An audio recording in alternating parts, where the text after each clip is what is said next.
All right. Good morning, everybody, and welcome to day 3 of Whinny City PonyCon.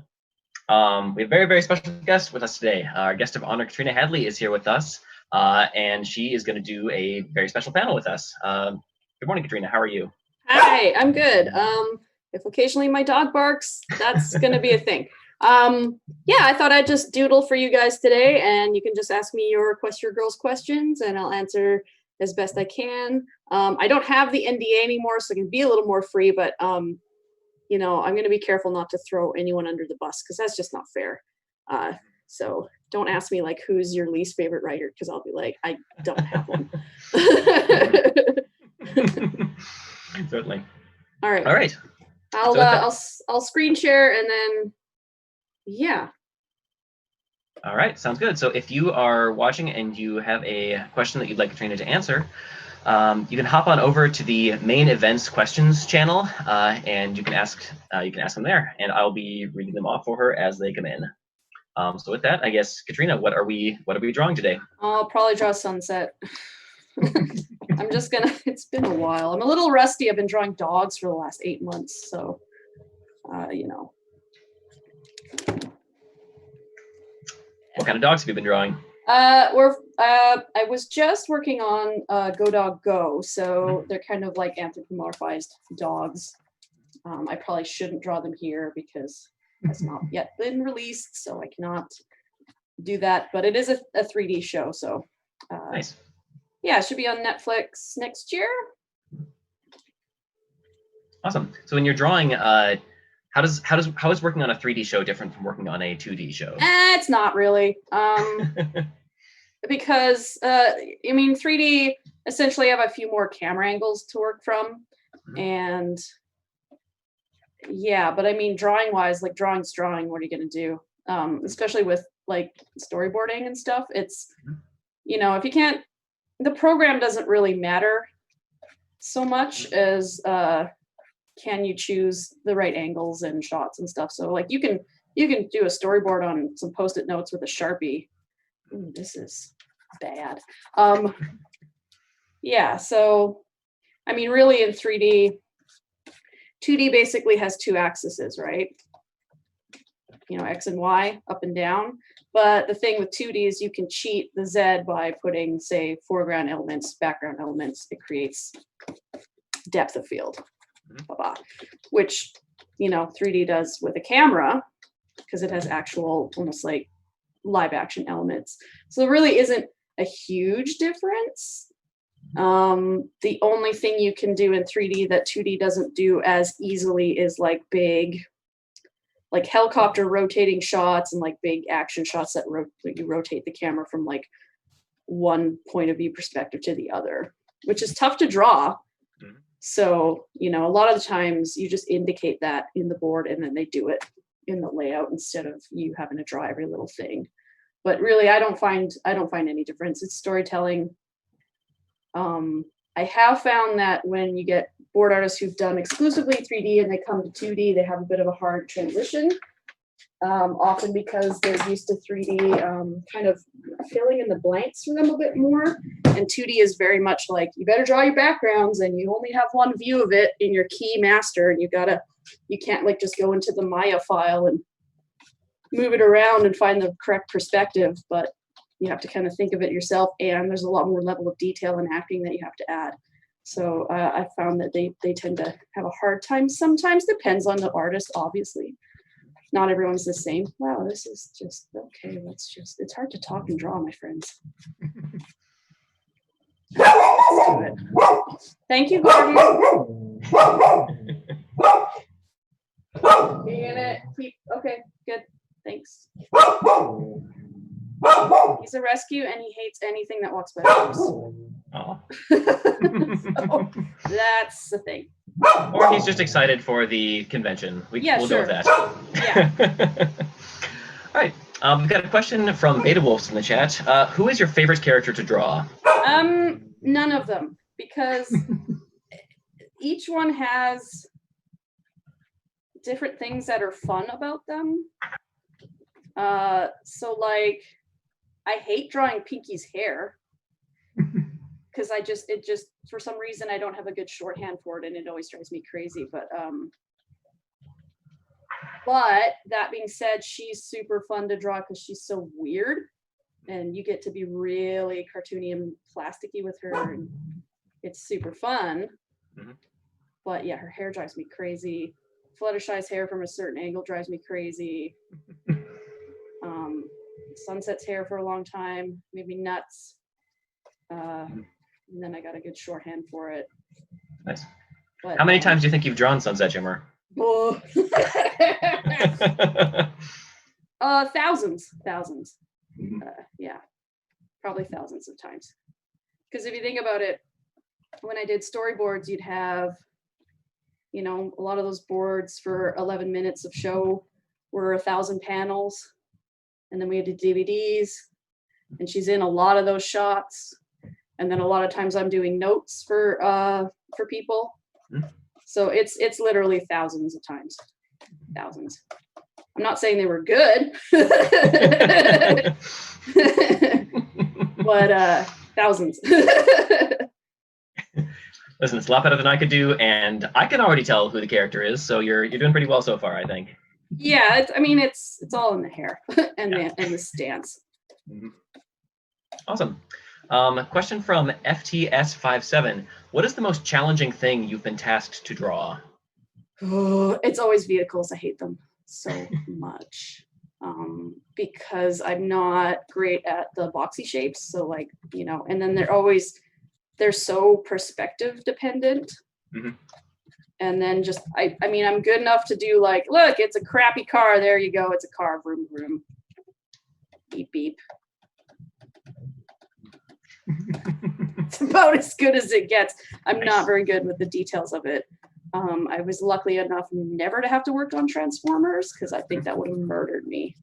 But yeah, cars are really hard to do. Drawing's hard, y'all. That's kind of, it's just all of it's hard all the time. Well, that's kind of cruddy. Yeah, it's been a while since I've drawn her, clearly. That's good. It's all good. Let's see. Question from Taylor. Which Equestria Girls special did you have the most fun working on? Special as in like the 3, like the Mirror Magic, Dance Magic, all those? Up to your interpretation. I think I liked working on DVD 3 the best because it was so anime. And that end battle and song were just like, I never thought I'd get to do something so incredibly anime. And it was pretty much, I think it's some of the best boarding I've ever done. That was super fun. The other stuff is, you know, when you're directing, it's a little different. I don't know. I think Dance Magic was pretty fun because I did a lot of work like choreographing all the dance stuff in the song. And songs are actually a lot of fun to do. So that one was pretty fun. Nice. I don't know. It's hard because like it's work, right? Like yeah. It's my job. So like you go in and you know, you're looking at these things, every single scene you look at it hundreds of times from the time you read the script, and then you look at the designs for it, and then you look at the storyboard, and you look at the storyboard like thumbnail pass, slug pass, animatic pass, client note pass, lock pass, and then it hits animation. So you do like layout, and then animation, rough cut, and then like another cut, and another cut, and another cut, and then you do music and sound.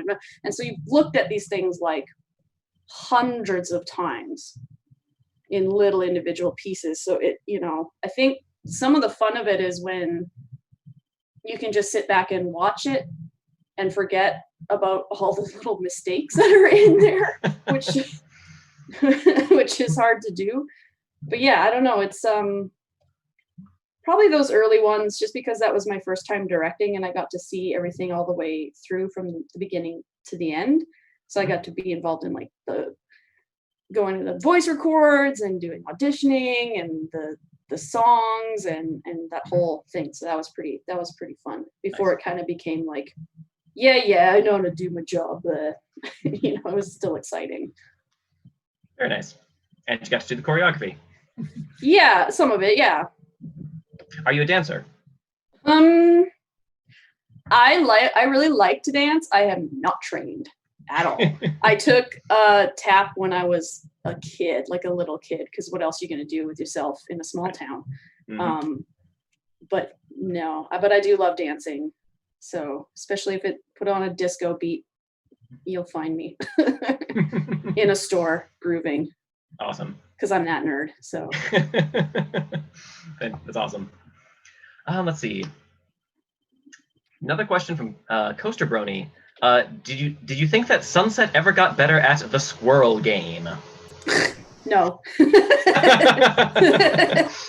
I think it frustrated her too much. I think she like humored Fluttershy, but then never played it again and went back to playing like Call of Duty. All right. Question from Status/Jensen. What do you like to draw in between page projects? What is in between projects? There is no in between. There is only constant work.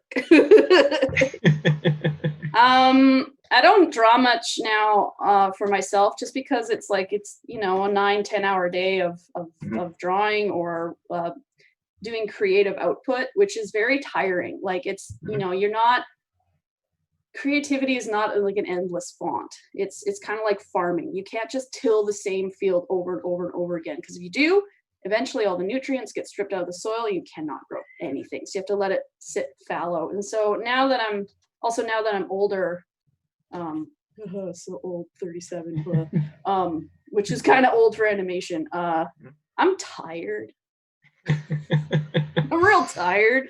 Like I get home, it's 7 o'clock, make dinner, it's 8 o'clock, get the dishes done, do some training with the dog, play with the cats. It's 9, I maybe get an hour to watch TV, and then I gotta go to bed. So it's like, okay. And then the weekend's like doing the chores. So I don't do it much. When I do, it's usually just little doodles like this, or maybe, my own OCs, but it's always kind of fantasy stuff, because that's my stuff that I love. I've always loved fantasy, sci-fi, things like that. I guess it's Pinkie Pie with Puffs. There it is. Puffs, there it is. There it is. Let's give her some cute earrings. How adorable. Look how happy she looks. Yay, it's Pinkie. Yay. Right. Next question. We got from Diamondo. Any advice on drawing hands? Oh God. Reference. Don't go to me for advice. Reference is your friend. There's hands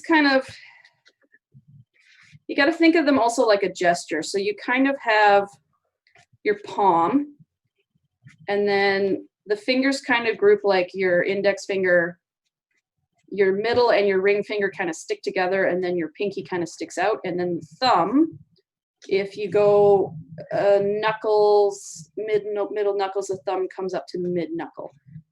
So see that horrible mitten? You start there and then you refine. So what you can start doing is, because you have these shapes, it's actually better to draw it like a cube. Your palm, so your palm will have a bit of meat like that, right? And then you can put the meat of your thumb in, add that finger, say that's your index finger. We'll fold these guys over, and your pinky kind of is a bit independent. So you see how very gestural that is? Gesture is the key. It's just don't be like, just make a mess. Make a mess. That's your rough, make a mess, because you can always do this over top. And I can hear my cat yelling at me because he wants me to come play. No, I'm busy.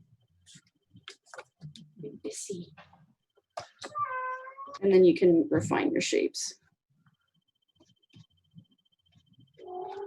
And pick the lines that you want. Nice. Yeah, but like reference is your friend. Don't be afraid to mess up. Don't be afraid to use a lot of reference. You can even trace to learn the shapes.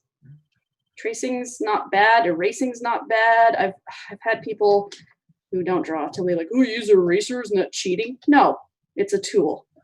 Piss off. Do you draw? No, you don't. Shut up. So I like the advice about making it very gestural, because I think one of the things that everyone loves about the My Little Pony characters and the Equestria Girls characters is that they're so expressive all the time. They're always drawn in such a way that they feel very alive. Yeah, like we really like to push the poses and make it cartoony, and go further than you think you can, because it's easier to go too far and pull it back than it is to do something that's really stiff and then push it further out. So you see that I did that palm, so then we can do the palm again and turn it to the other side. So if this is the wrist, we can add those fingers. See, I can do the little, those will be my two. Thumb can hang out here. And then your knuckles kind of high, actually. Excellent. Hand. Yeah, so like do that and then put your other, like it's all about structure. Mm-hmm. Structure, your underlying structure is going to inform how you do anything. So, I'd usually do a line of action first. So say we're doing one of, dazzling saucy pose. The official name for it. Yeah, saucy pose. Sassy hips. Sassy hips. I think that was a pony from season 2. Yeah, sassy hips. So we give a good head tilt, get that, shoulder and hips often counterbalance themselves. So instead of straight shoulder, straight hips, you offset them. They almost never go the same way, because then you'll be out of balance.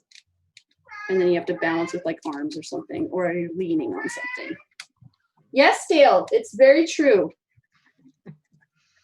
So I do that and then add a leg. So that leg gives me the balance. So they're put the weight on this leg. You can tell because the hip's up. That's the leg the weight's on. Kick that leg out. Hand on hip. Mm-hmm.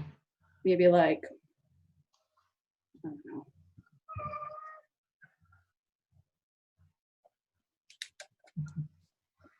And here. Oh, that's another thing. You can, sometimes it's best to draw where you want your hand to be and then draw your arm, attach your arm to your shoulder, because you can these are the mobile points, the joint points.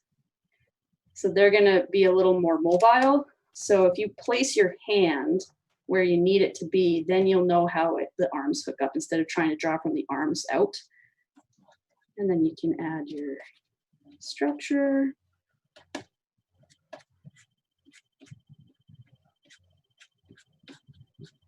And let's do the old high heels. Nice. And you've got some sassy hips. So you Very see, sassy. like it's, yeah. So, a lot of, with the storyboards, often that's as much of a drawing you get from me for thumbnails, because it's like, hey, this is the character, this is where they're standing in the scene, and then I'll do like a basic expression, and then hey, maybe it's Adagio's big hair. Yes. Big hair. So it's like, hey, that's, and she's saying like, F off. That's the other thing I do too, is sometimes I paraphrase what the script actually says, just to get the tone and the attitude. So she might be saying here, like, I think it's time you left, right? But I'll just say F off, because that's really what she means. So that's how you do like the structure. And then you go back in and like when you do your cleanup phase, you go and you refine it. All right, we've got another question. This one's from Shadow Streak.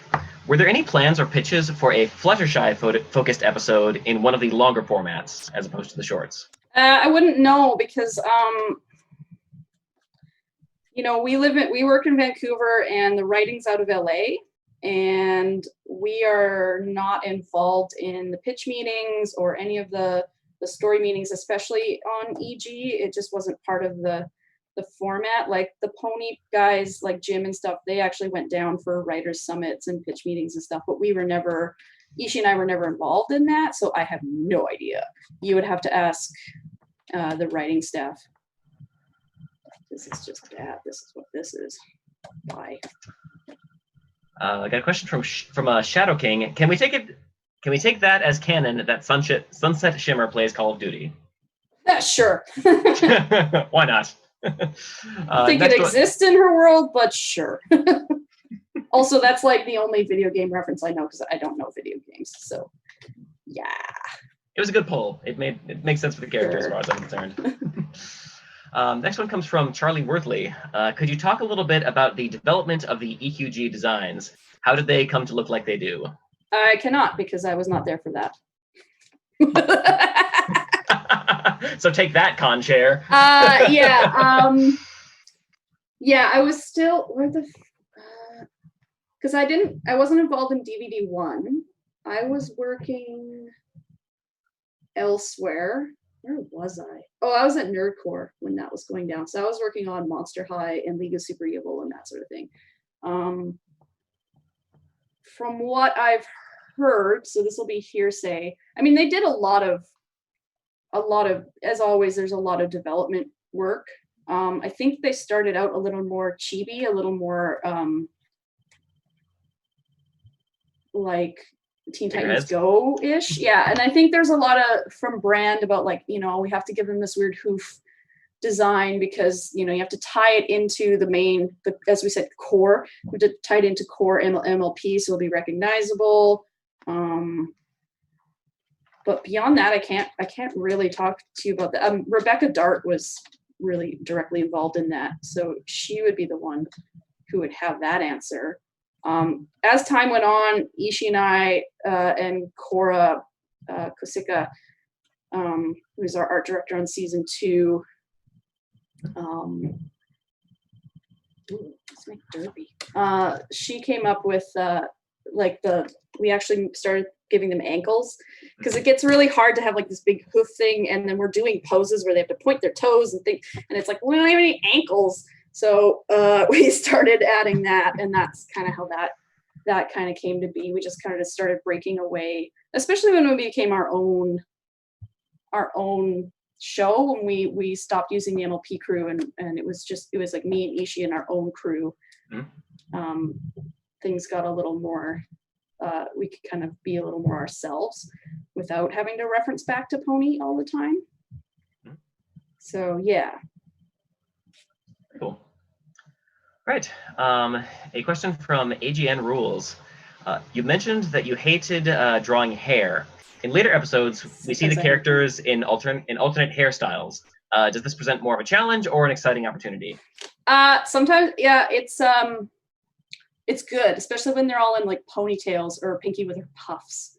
And a lot of it also is it's more helpful for animation. They don't have to make, like, if they're got their hair tied up, there's less crazy motion, there's less layering that we have to worry about in the flash builds, and it's kind of, you can just kind of do a jiggle. And I think for us just too, it was like fun making new outfits and stuff.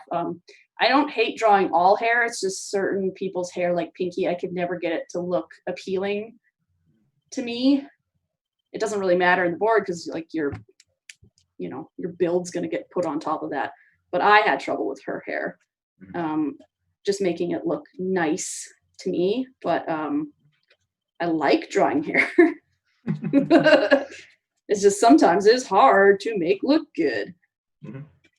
When you're making, when you're designing, like when you're doing new character designs, how much of that is a consideration in terms of like, I want this to look really, really appealing versus I need this to be realistic and we need to actually be able to animate this? It's a constant balance. It's constant push and pull between the design department and the builds and the animation. So like Cora would present some stuff and we'd be like, this is beautiful and lovely and we love it and we can't animate that, so you're gonna have to strip out those details, or like, can you move this element a little bit this way because it's going to crash if we don't, you know, that kind of thing. It's constant. I mean, but that's animation. You're constantly compromising, and you're constantly coming up with ways that everyone can use the thing and make it look good. Because the thing is, if it can't move well, then it's going to look like crap no matter how beautiful your design. So you kind of are always riding that line between can we do it, and then of course we get the brand asks, and oh Jesus. Okay, so all those insane outfits that they're fighting in, that are like in huge dresses and stuff. Like, do you really think we would have put the girls in superhero outfits that were like a ball gown? No. Was that our choice? No. And then you should have seen like the stuff they would send us, because they send us and it would just be like patterns on details and sheer and like plaid, and we're like, this is Flash. We cannot do any of that. It will buzz on screen. We can't animate the patterns. Can't have that much detail. There'll be no flow. If we put transparency in it, it's going to be a nightmare. You know, like, and so we'd have to translate stuff down and like strip it down and make it more simple. So like a lot of the dresses at the end of DVD 4, the camp one, which I've now blanked on, Legend of Everfree, like Pinkie Pie's insane dress. They sent us that, and we were like, what? And there was bows and flounces and lace, and like, okay, oh my God. So like you can take the silhouette, the shape, but yeah, you gotta like pare it down, and then you're like, cool. As long as you're cool with this character, like basically never moving, just walking, maybe, and then like not turning or doing anything, we can do that. But yeah, it's a constant compromise and conversation and back and forth for those things. Awesome, thank you. Yeah. Next question, another one from Status/Jensen. What intrigues you in the animation field in recent years? Have there been any TV shows or movies in particular that have surprised or impressed you? Spider-Verse was... Yes, oh my gosh.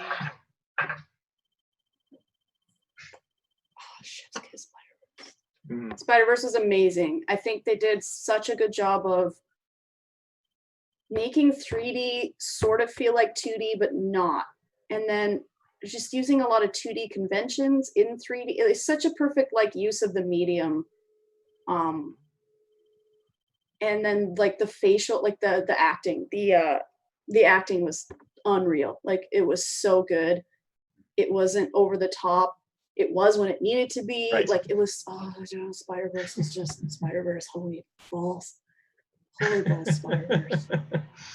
Yeah, that one's really cool. I don't really follow a lot of animation. I'm bad. I watch like regular live action stuff, just because, you know, you get a lot from actual filmmaking, because animation is just like a medium. It's not really like it's not a genre, right? So I do watch a lot of just regular stuff, and then, you know, you can kind of ape those shots for your own animation later. I think it's really great. There's so much more interesting stuff coming out that has a lot more inclusion, like Craig of the Creek and Steven Universe, and there's a lot more kind of fantasy stuff and female-led stuff and LGBT stuff than when I was growing up. I think that's rad. I'd love to work on a property like that someday. Right now I'm just paying the bills and learning how to direct in 3D, so I'm kind of good where I'm at. And I always find something satisfying in whatever I'm working on, be it hanging out with the crew and teaching a new generation of people, or just, yeah, like learning something new for myself. But yeah, I don't know what's exciting. Yeah, Spider-Verse was like, holy balls. Anyway, Spider-Verse. So good. We will remember the leap of faith forever. Oh my gosh. It's just, nah. Like, in storytelling wise, that movie, there's like, the writing is so solid. Everything, like, can't believe they pulled that off. Like, what an achievement. Because, man, trying to make anything, any sort of movie is a miracle that it comes together at all. When you think about, like, how many people involved, like, you think about just Equestria Girls, tiny, tiny skeleton crew. We had, okay, so you have your voice actor doing the character, the writer doing the character, me, the director, Ishi, the other director, you have your board artist, you have all your animators involved. You know, you've got maybe 60 people going into a single character and they come out coherent. That's a miracle. That it's not a mess. So, like, yeah, sometimes we don't hit the mark. You guys are like, and I'm like, yeah, you're not wrong. But, like, do you know, like, it's really tough. Mm-hmm. It's actually kind of amazing anything comes together at all. Well, thank you to you and the skeleton crew for putting it all together so that we can enjoy it and complain about it sometimes. It's fine. We complain about it. We complained about it a lot. You guys think you complained about it.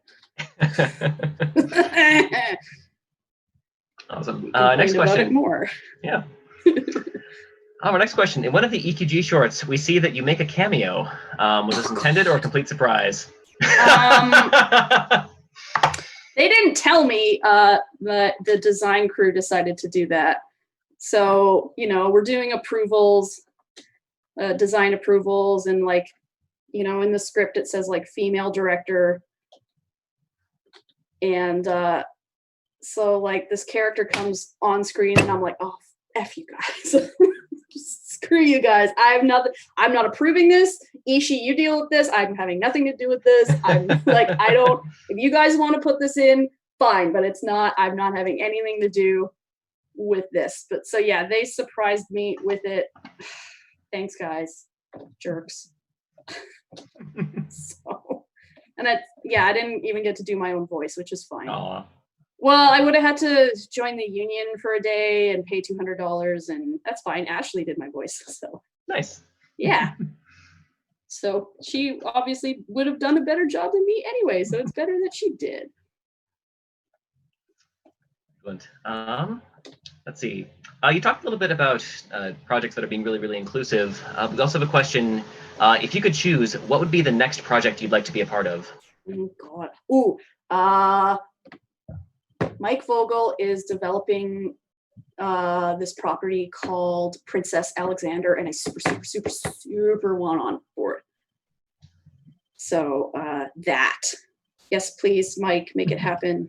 Yeah, right. We have to make sure that the thing even gets picked up. But yeah, I'd love to work with Mike again, and I'd love to work on that because it's fantasy and LGBT, and mostly it's just fantasy, and I want to work on something cool like that. And yeah, so I think that would be rad. All right. So Mike, if you are watching this right now, he knows. I texted him. So me directing, yes, he knows. Awesome. How much of the industry, from your perspective, is just people texting each other to, you know, get on the shows that they want? All of it. Nice. All of it. Like it'll be announced I'm like working on something, and then like all my friends are crawling out of the woodwork like, hey, you need animators? I'm like, dude, I don't even know yet. I haven't even signed the contract. Like, get out of here. But yeah, I mean, usually you're getting work through your friends a lot because that's just how it works. Like if you build up a rapport with people and you know they're good to work with and they're reliable and you enjoy working with them, that's kind of how you end up working with people again, because you're like, this person's great and they do a great job and they're not a jerk to work with, and I can stand being with them for 6 months, 11 hours a day. Awesome. The downside of that is, and you have to be careful with, especially because it's such a white-led industry, you tend to hang out with your own race a little bit because that's who you're comfortable with. So that's who you end up thinking of first and hiring. So you have to be very, you have to start looking outside the box on purpose. And we have to start doing a better job of that. And we have to start looking for people in different groups to move up and make sure they're getting the opportunities and giving them job shadowing opportunities and things like that. And so, yeah, I love hiring my friends, but I also have to do a better job of looking outside of that and making sure we're finding people of different backgrounds, because really otherwise you just get a really boring one type of person perspective, and people who grow up differently than, say, the majority white, they have different perspectives, and those are great, and we need to see more of that, and it's more interesting. And even just being a woman it's not common for women to be this high up in the field. I mean, more so nowadays because there's more girls joining. It's a war of attrition, and we're going to win. There's so many girls coming up who are amazing, and just like, but when I joined, I was the only woman in the room all the time. And I'm still the only woman in the room a lot of the time. It's a place I'm comfortable with now, but it's often I'm the only woman there. And so when you're the only woman there and you're the only one who's going like, that's sexist, it's not a great feeling, because you're having to say it to a room full of people who potentially be very defensive that you said that, and they'll shout you down, well, it's not true, and you're like, well, I guess it's me against 5 other people. Mm-hmm. But the more people we bring in, the more girls are in the, I can have the backup. Actually, I also felt that was sexist or whatever. So that's the good thing. So we need to be very deliberate about diversifying. And I'm not talking like, oh, we need token people, because like people are talented. They're not tokens. They can do the job. They're great. We just have to make sure we're paying attention. Anyway, there's been a lot of discussion about that lately, and I think that's good. And I try and keep it in the forefront of my mind, especially when we're crewing up for shows. Awesome. Well, thank you very much for helping blaze the way for a lot of women to break into the industry. There were a bunch of ladies before me, but it's nice to not be alone. See the other girls coming up. But for a long time I was the only female director at the studio. Right now there's 20 directors.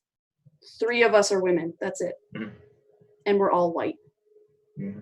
So, and there's only 2 visible people of color in the director chair. So you see how that's not awesome. Right.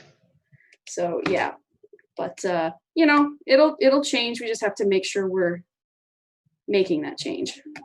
Yep, certainly. Oh goodness. Other questions in the chat. Let's see.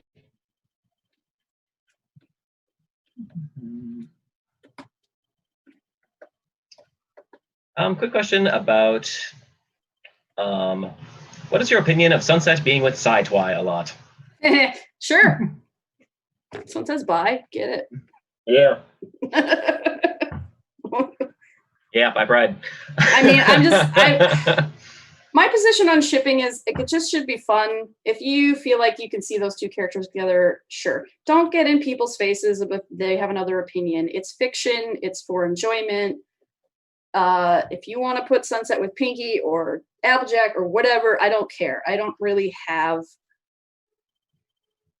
want to say no, especially as someone who's viewed as like a voice of canon, just because I don't like restricting people's imaginations like that. I don't think that's fair. If that makes you happy to imagine those characters together, if you have fun figuring out their relationship, that's great. That's a great creative outlet, and you should just do it. And I don't think there should be shipping wars. It just doesn't make sense to me. Sunset and Twilight, I think, makes sense to me because they're both smart nerds, and they both felt like outcasts, and I think they're a fun combo with Sunset's fieriness and Twilight's nervous nerdiness, and it's cute, it's fun. But you could do the same thing with like I said, Applejack. Well, she's very down home, and like Sunset's like out there. Like, it'd be really fun. How does that work? How do they figure out their relationship? Whatever. But that's fiction, it's there to play with. Right. And so I don't really I don't put restrictions on how people want to imagine those things. Nice. Yeah, I think it's I like to think of it as Hasbro is a toy company, and a lot of these characters are toys and things that we can play with, and if someone wants to play with them differently, then that's okay. They can play with the toys the way that they want to. That is a great analogy, and that is exactly how I feel about it. So Yeah. Awesome. Do we have any other questions? If anyone else has any other questions, feel free to, again, post them in the main events questions chat. But Katrina, what are we drawing next? I think we'll do some Twilight because I've not done her yet. Sci-Twi or Pony Twi? Oh, Sci-Twi. Are there any? I'm used to her.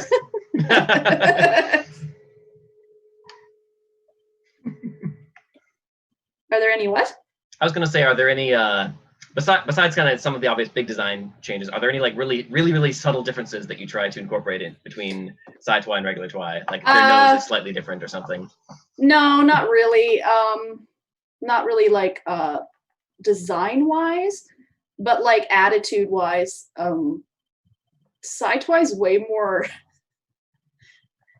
She's a little more. I don't want to say chill, but she's less confident about who she is and her place in the world, and so she doesn't take the lead quite as often. That ends up being very much Sunset, and I think she's okay with that.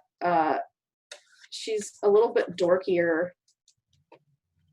which is impressive for Twilight. Yeah, I think she's a little sillier.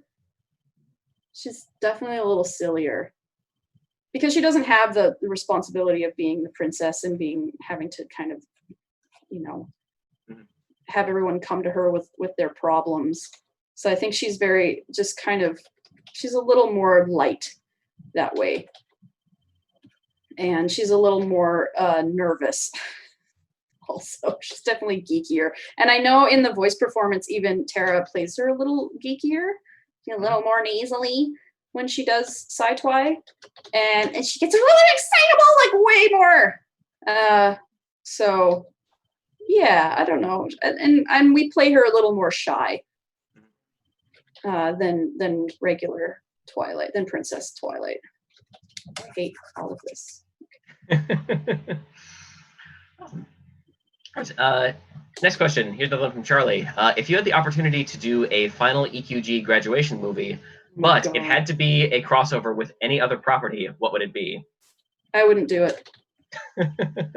Screw crossovers. They suck.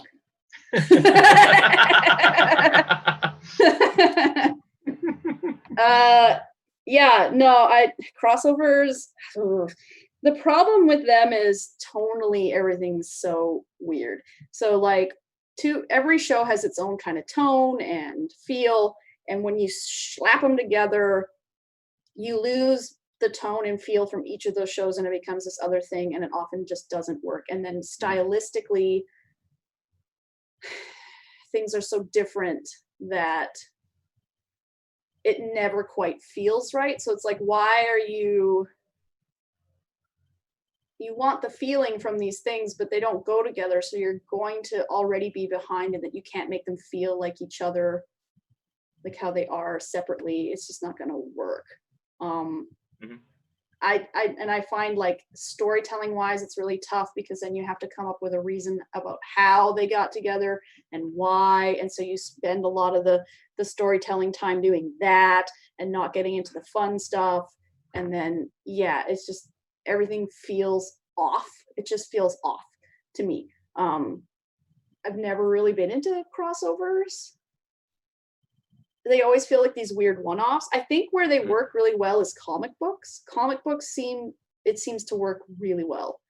Probably because you're doing your own sound effects in your mind. You're hearing the voices in your mind, and it kind of smooths everything out for you, whereas animation is very real time, and you borrow sound effects from one show that aren't the same as the other show, and the music's going to be different. It's going to feel a little off and weird. Whereas a comic book, also, I think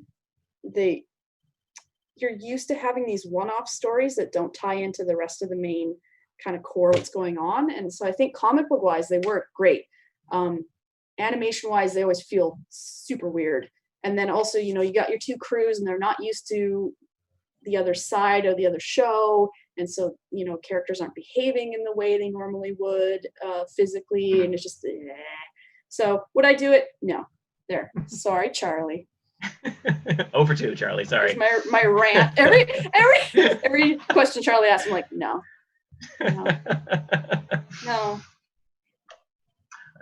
Well, I guess in a similar vein, to take Charlie's question and make it better, maybe, if you could do a graduation episode, like what would you want to do with that?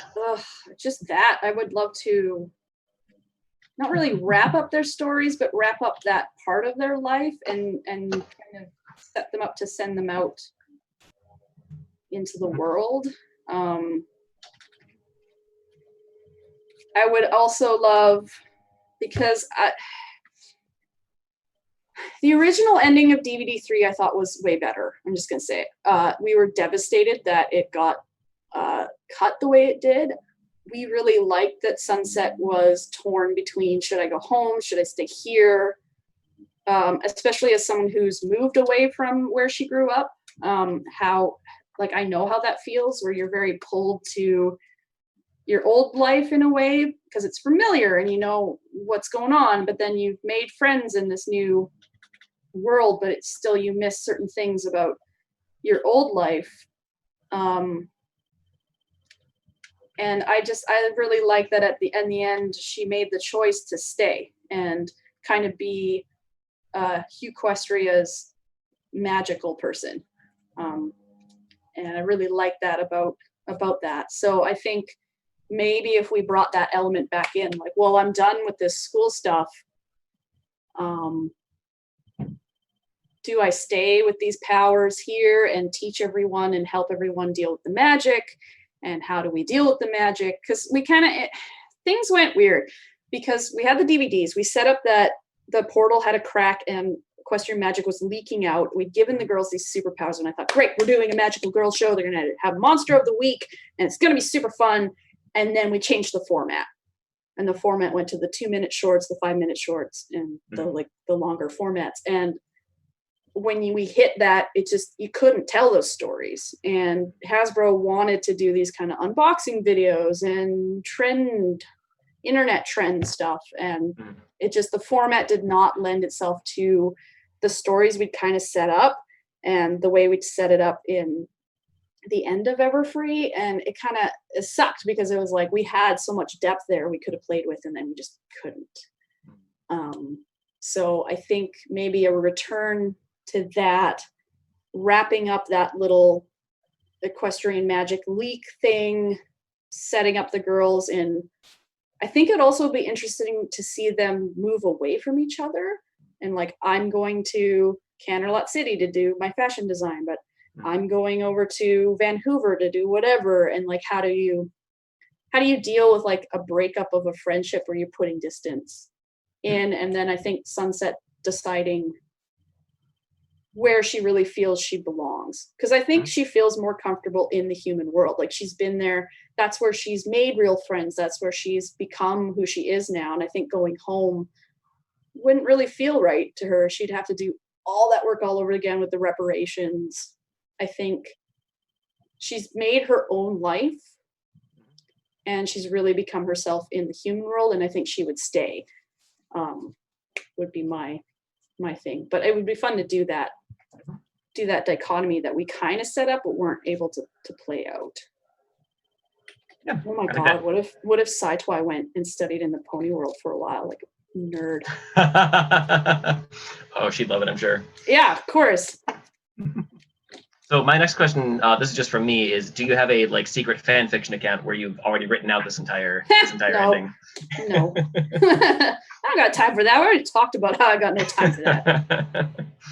No, nice. I mean, obviously, like, when we're working on the show, we talk about this sort of thing. Like, probably this would happen and that would happen. And wouldn't it be cool? You know, but, like, no one writes it down because it's such an exercise in futility. It's like, I'm in charge of the visuals, and we had, like, notes passes, but by no means did Hasbro have to take our notes into account. The writers didn't have to take our notes into account. They were just suggestions from us. And so, you know, I'm very used to kind of executing someone else's vision. Yeah, and like you said, there's like the 60 people or so. There's so many in the individual people, elements. and there's just so many things you could do with it. And I mean, it's been, let's see, we wrapped the show in May last year, so it's been over a year. And I've already had to put my brain into like 2 other projects, and I've started a 3rd. So like, it's not something I think about much anymore. And it, I think it's different for me than just being a fan. Like I loved working on the show and had a great time in the show, and I really enjoyed the content of the show. But also, like, my relationship with the show and the characters is very different than just being a fan, because I had to work with it in the way I had to work with it. Like I said, looking at the same scene hundreds and hundreds of times, and like just and also at one point we were working on like 70 episodes at once in various states. Yeah, in various states, right? Like some of it's like the script's coming in, you're looking at like a premise, and so you're like, Pinkie Pie eats too much sugar and bugs out. And you're like, yeah, that works as a premise, cool. Check mark. And then scripts at different stages, and then some of the animation is like done, and you're just looking at music, or you're just looking at mix for sound effects and stuff. So yeah, but you do tend to work on that many at once. So you've got a lot of plates in the air, a lot of threads. Yeah, so that's my relationship with the show. So it's a lot different than being like watching something that's finished and being like, that sparks an idea. Whereas I'm already like, I'm just trying to make this idea work. Oh my God. So like, yeah. I don't know what my point was. My point was, yeah, I don't think about it. All right. Totally fair. Let's see. Next question. Throughout your career, what finished project has been the one that you've been most proud of? Yeah, I think this one so far. This exact sci-fi drawing right here? Yes, this one. No, no, not this. But like, yeah, Equestria Girls, I think. Just because I think we managed to do some good work despite some dumb ass ideas. Like the 2-minute, like, come on, that format, please kill me. But I feel like we managed to pull off some cute stuff, and some stuff that worked despite the restrictions. And then like the DVDs are super satisfying to do. And I feel like just being able to have some emotion in a show is really hard, because most of the shows I worked on are like really gag driven slapstick thing where the characters just do what the plot needs them to do so you can make the funny. And I don't find that as satisfying as like say like what's the one, Forgotten Friendship, where everybody's hearts were ripped out. Yeah, that was satisfying. That is more satisfying. So like, yeah, I think this project so far, very proud of. But I mean, everything I've worked on, there's things to be proud of. Like, and sometimes it's just, wow, we actually pulled that off, and that was really technically hard, and it doesn't look like crap. So, or like no one lost their minds, or like we managed to do this without everyone having to work till midnight every day. Nice. So, the proportions on this are terrible. Anyway. Another question from AGN Rules. I notice you keep calling Friendship Games DVD 3. Is that how you refer to projects in the studio? Sort of, yeah.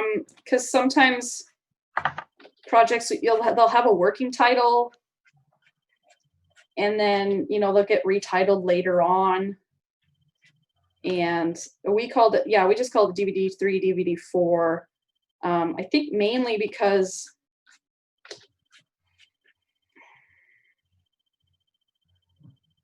probably because we were production-wise, that's how we broke it up. I don't know. That's just what we always called it. Because also Friendship Games is a mouthful, and DVD 4 is easier to say.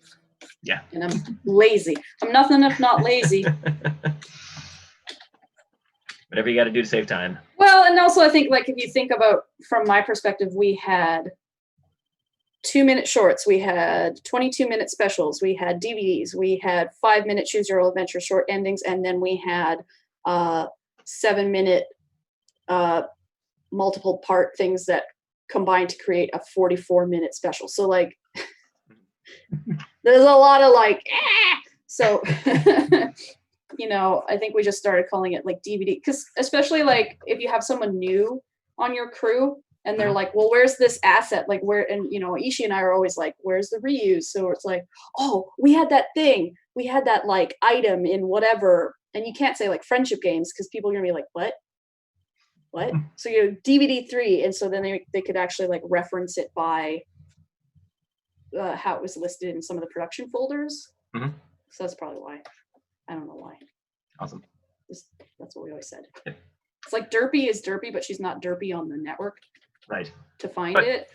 But she's Derpy. She's Derpy. We all called her Derpy. Same with Bon Bon. Bon Bon is Bon Bon, but she couldn't be Bon Bon because of copyright issues. So she's actually Sweetie Drops.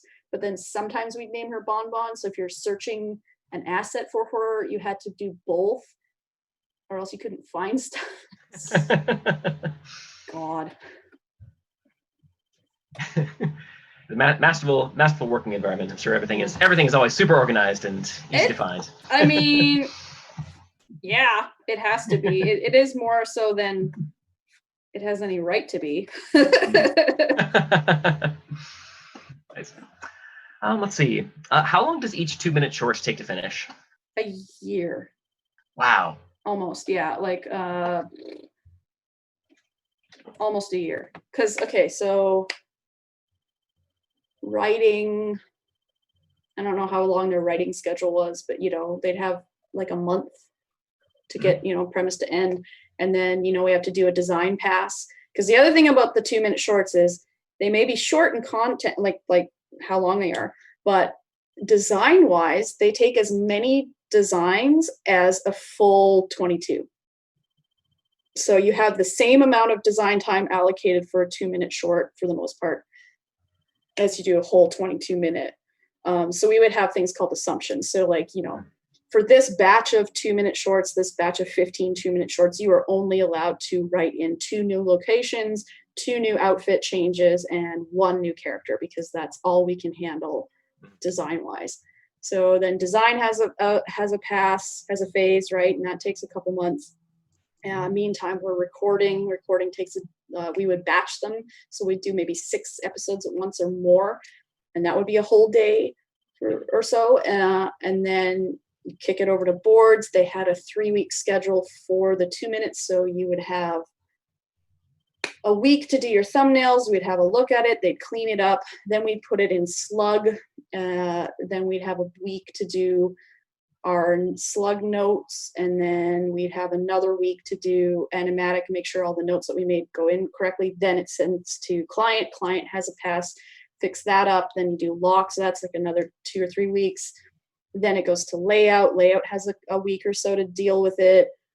Maybe more than animation has a few weeks to deal with it. Plus we do rough cut, pass, another, you know, pass and make sure the animation's in the way we want it. Then like a lock pass. Then it's got to go to music. So Will would do like 3 at once, I think, and then it would go to sound, and then you have to do like, so you know, it takes months. It's months of back and forth and checking, and like it's not just like you make it and you're like cool. It's do a round, fix it, do another round of fixing it, do another round of fixing it, and every time the amount of stuff you're fixing should be shrinking, but you do fix and fix and fix and fix and fix. And yeah, we're human, not everything gets fixed, but also like it's got to go out the door.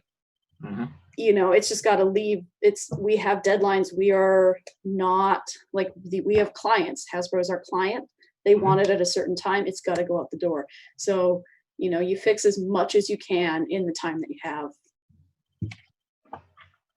So with the resources that you have, which are not a lot, is a cheap show. Yeah. Right. Well, we are about out of our time.